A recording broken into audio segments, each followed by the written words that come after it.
Hello guys and welcome back. Today we have a video. You're not her first choice. Alright, what's up my She brothers? was In not this video, attracted to you and still said, I do. topic of it is really, you're not her first choice. A lot of men march blindly into marriage and very committed type of relationships that look like marriage to the government, and it's really not the best idea. I'm going to talk about some ways to sort of hedge against this, but I'm going to play a video here. It's about a minute long. I've seen a ton of these in the last year forwarded to me and brought to my attention with women sort of explaining how they got divorced and why they got divorced and how the guy never really met her expectations. So let's play this and then we'll add some context in a second. I was never physically attracted to my ex-husband. I convinced myself that that was really shallow of me and told myself that it was what was inside that really mattered. But there was a lot missing. The problem is, if it's not a big yes, then it should be a no. From that relationship. Something else that ended up being a big problem that in the beginning of the relationship I didn't think would matter. Health. I'm talking eating habits, hygiene, and just someone who gives enough of a shit about themselves to like go into the doctor on a regular basis. What? Other thing, religion. He was Catholic, I don't know, agnostic, spiritual, something along those lines. So I was like, it's fine.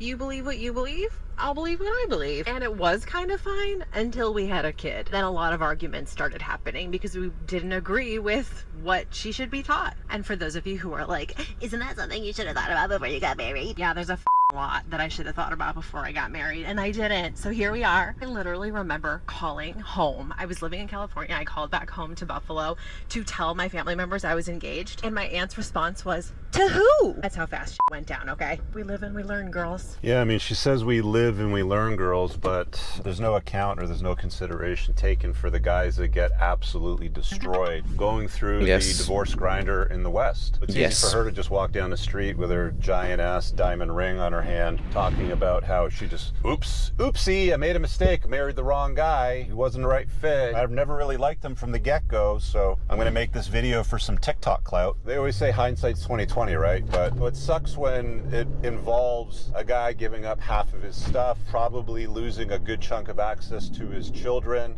maybe not even having a say in how they're raised. Women still get the vast majority of the custody orders today. Men are often find themselves in a position where they have their wealth taken from them through the family courts, given to her, and then she generally uses that. Yeah, it is a problem in today's society. As always, society's problem. Money to alienate him further from his own prodigy, his own offspring, which is sad. And like women will sort of like rationalize it in their heads like, oopsie, made a mistake, married the wrong guy. But the first thing that she said right off the bat was, I was never physically attracted to my husband. Why did you marry him then? Why did you say I do? Yeah. And that's a legit question. Like, if ladies, I mean, if you're not, if it's not a strong yes, then it should be a no. Not attracted to the guy, the only reason why you're saying I do, and it's not because you think things are going to improve later on the road. You're a full-grown ass adult. You know you're not going to become more attracted to somebody as time goes on. I mean, most people don't know, I think. As I see with my clients, most people, women, men that have love problems, it's because of fear of the unknown, what's going to happen if I lose this guy, girl. And I've seen that.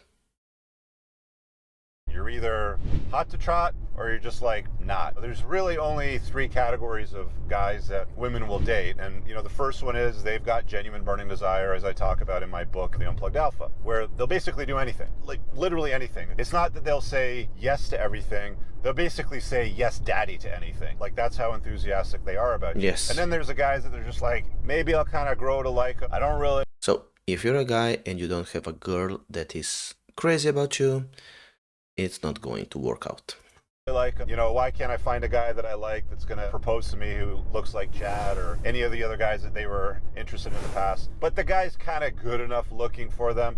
And that's obviously the guy that she married. And then there's a third category of guys, which are basically ghosts. They don't even see them. They're invisible to these women, which is like 70 to 80% of guys out there. They're just not good looking enough for them for these gentlemen to even show up on their radar screen. They're not in good enough shape, they don't make enough money, they're not tall enough, whatever the disqualifier is that women use for a lot of guys today. They give them the ick or whatever it happens to be. So there's only 2 categories of guys that women will actually marry. The guys that they're hot to trot for, or the guys that they're indifferent for. The problem... So That's why I'm talking about inner freedom, because most men are also trapped into this, thinking that they need a woman to feel great. No, it's the opposite. You have to feel great before you can attract the girl that you want, or the man that you want, for that sake matter.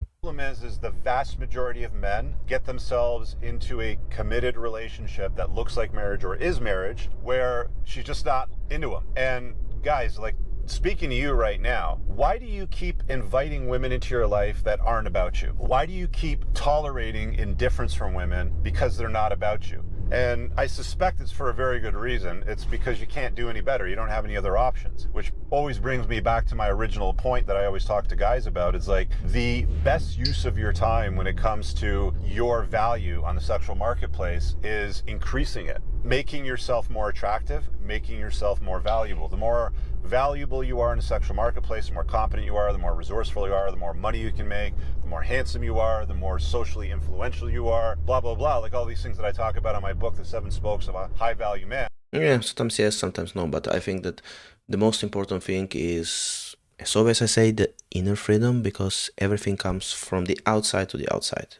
because the outside is just a facade. Yes, it can attract, but the inner stuff, the inner freedom that you build, is going to last and create great relationships down the line.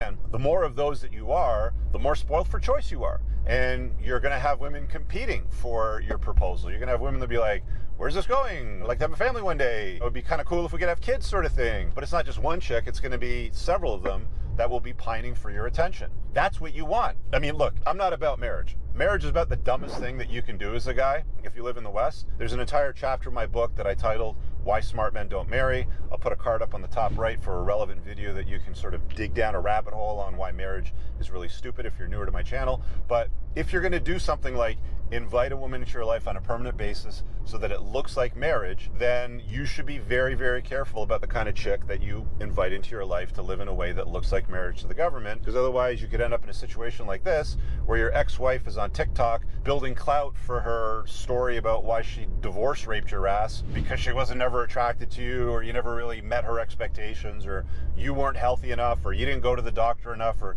whatever thing is going on in her head that she's... Yeah, that just over-explaining something that it could be said it was not a strong yes. Using to calibrate herself. I've said for years now, and it's not just men that do this, women do this too.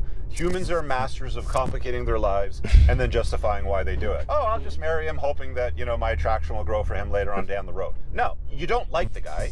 You don't like him enough to be enthusiastic about him. You're just indifferent about him, but you think that just by saying yes at that time, things are going to fix themselves. Lady, you're straight out of options. You're probably into your 30s. You're starting to realize that your friends are getting married, they're settling down, they're having kids. Your biological clock is like whispering in your ear, hey, where are the babies? It's about time. You're running out of eggs, sort of thing. And then what usually typically happens in scenarios like that is these gals that are sort of like running out of options, they'll just say yes to a good enough guy. Never, ever, ever, ever, ever, guys, be the good enough guy. It's a mistake. I said earlier, yes. You want genuine burning desire or nothing. Yes. You're better off staying single and not getting married, or living in a way that looks like marriage anyway, which is like common law style type of relationships. You're better off not getting involved on an intimate level with a woman that isn't about you.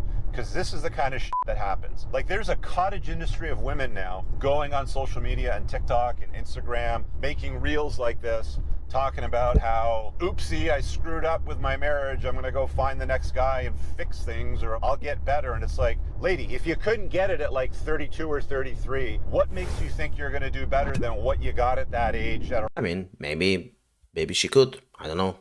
Could. Around 40 happen. Or something like that.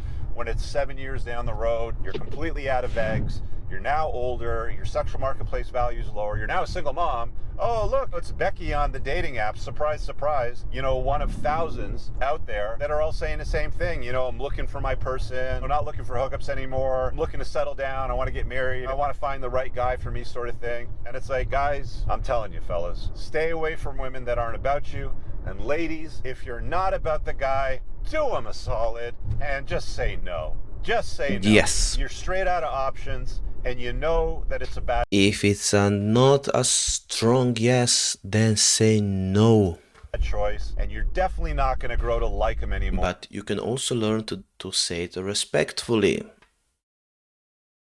Explain what you feel exactly. Learn what you feel. You're definitely not going to be hot to trot for him 5 or 10 years down the road.